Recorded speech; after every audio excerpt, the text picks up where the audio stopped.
everybody, welcome back to the channel. Today we're also going to be doing more continuation of videos. So how feasible do you think it would be for like NYUAD to start catering towards more minorities? Should they do that? Do you think it's right to kind of focus a little bit more on American minority students there? I even think there's not a lot of diversity in how they go about recruiting different. I'm not sure if this is true or not, but I've always had the perception that there's been more of an outreach toward private schools or toward those types of things. Like I went to a large public high school. I largely found out about NYUAD and kind of told people about it. And there was a lot of, instead of like having somebody come to my school and giving a presentation, so it's even about increasing kind of what kind of places where like looking for students are passing. NYUAD doesn't do a lot of work in America. Yeah. It's mostly through NYU. Hopefully NYUAD is going to do a lot more outreach in America, and hopefully it won't be towards private schools because you're going to miss out on a lot of different students. Yeah, I think they got a balance too, you know, so it's like making sure that, because I feel like they're thinking about a lot of things, like, and this is not to like excuse still a small number of us here, but rather like, okay, their power is like in diversity. So it's like, okay, let's invest so much in like when we go to the US and make sure that we're like, you know, getting to talk to minorities and stuff like that. It's like they're literally all over the world trying to get people all over the world.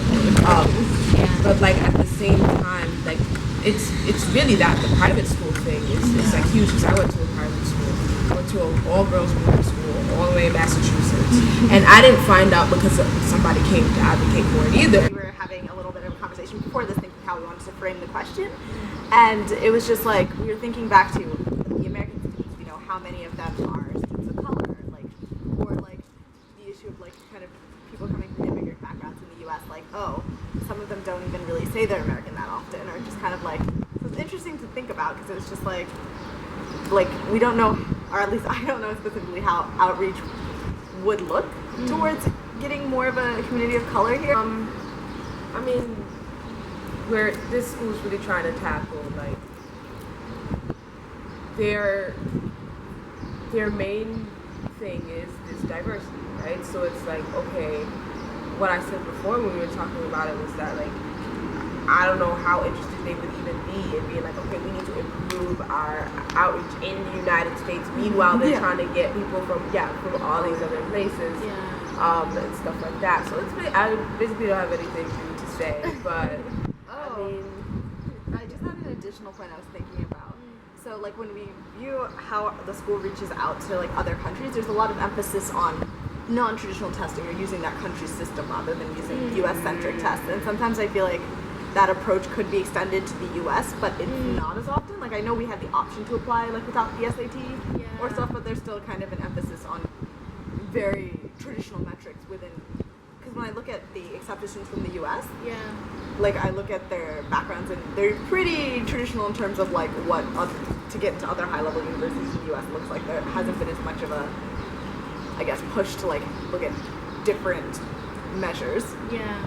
What do you think NYUAD does well with that in terms of diversity?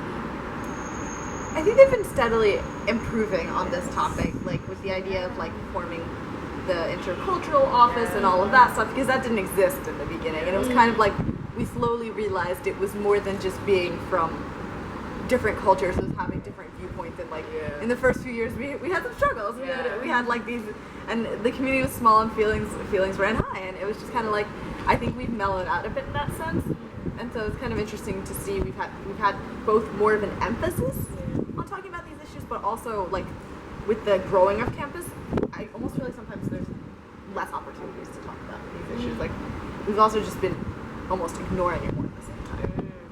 And I feel like the cultural office, like student life offices and interfaith offices is recognizing that point exactly. Like it's getting bigger, and so there's less moments to talk about it. So that's why they're like pushing really hard. And it's hard to get like get people to come to these events, because there are all these like really cool events that they try to make, and it's just like, oh, I wish like some people just like, oh, those are boring, and it's just kind of like I wish people would come because I know they would, like I have those interesting conversations on a one-on-one basis with my friends, but then it's just like, you know, I know there are people who are so different from me on campus that I haven't met yet. It would be so interesting to have those conversations with them as well. Yeah, then they also have like sustained dialogues here,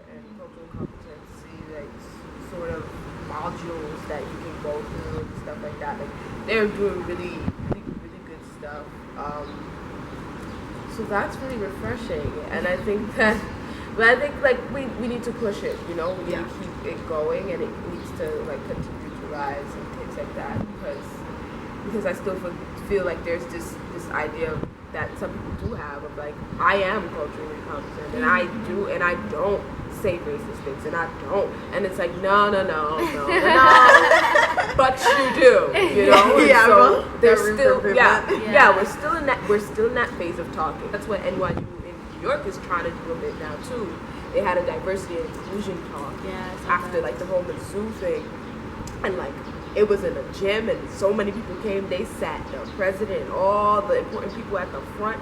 Students came to the microphone and straight up said what they had to say, you know, and it was just like refreshing. It wasn't censored or anything like that, and they had like a live like Twitter feed going on too at the same time, so like it was good, you know. But then the question becomes, what are you gonna do with that?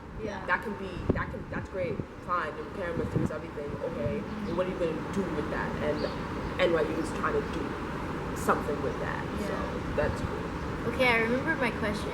So, in terms of like when you go back to the States and you know you tell your community members, oh yeah, I go to a school abroad, is that like you're a phenomena, like nobody really does that in your communities? Because I know in my community it's not like a huge emphasis, especially for a girl, to like go overseas where not a whole lot of people that you know live, like your family doesn't live here, stuff like that. Most of us are here without, you know, our family members. So what's kind of like the vibe that you get from your community members about possibly coming here for school?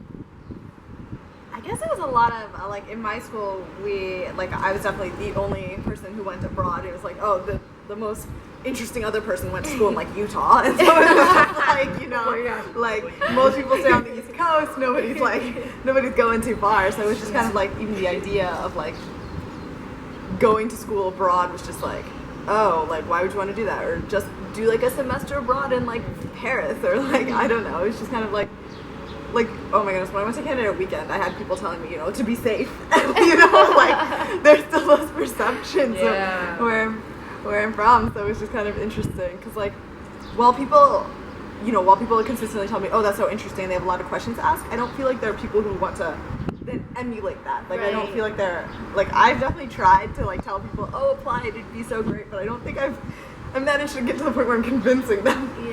Or if they like want something this kind of unique. Right. What would be the incentive though? Like what would make African Americans want to come here, other than like going to an HBCU where you'll be fine? The financial package is pretty nice. I mean, you better no preach. undergraduate debt is nice. Better preach. I was like, yo, who's gonna say it? Shoot.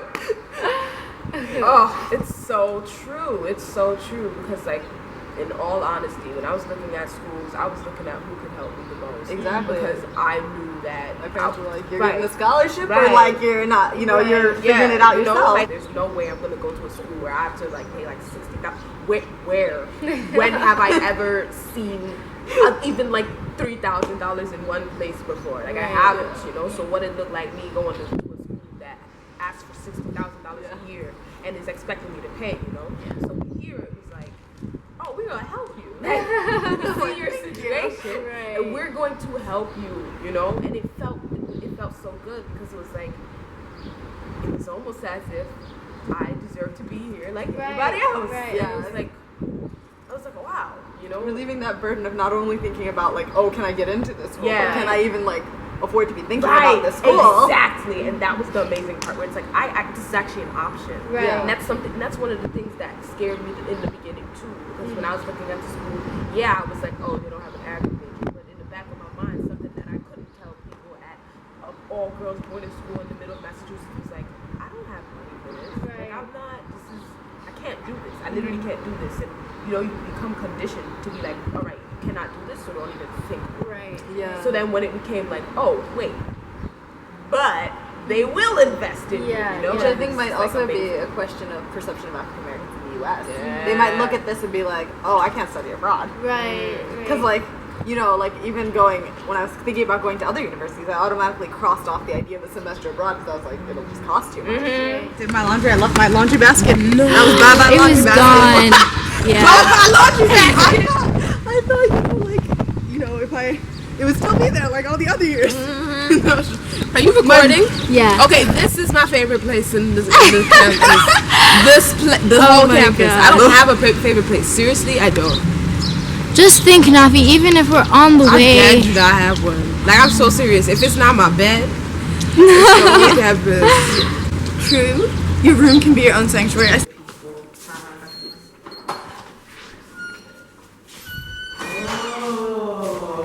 this is the living room. I love this room. Cute. Come here, like most of the you can reserve it for like your events and stuff. Most of the time, you can just come here and like chill. Yeah. And so like me and my roommate would do that. Chill and read about Ethiopia. They have like the most random things, like the little tchotchkes they have on the table and stuff. They're just Yeah. Okay. That's and awesome. There's a second one right next door. Yeah. Oh, I didn't know that. I knew they Yeah. had rooms, but I didn't know There's like a what they're second, like, for. Parallel living room. Shades riot in the cut. Yeah. That's awesome. Hey, good to know. Cool. Well, that concludes the video. Thank you guys all so much for watching. I hope you enjoyed this series. Please like, share, and subscribe. Thank you guys all so much for watching, and see you another time, I guess, in another video.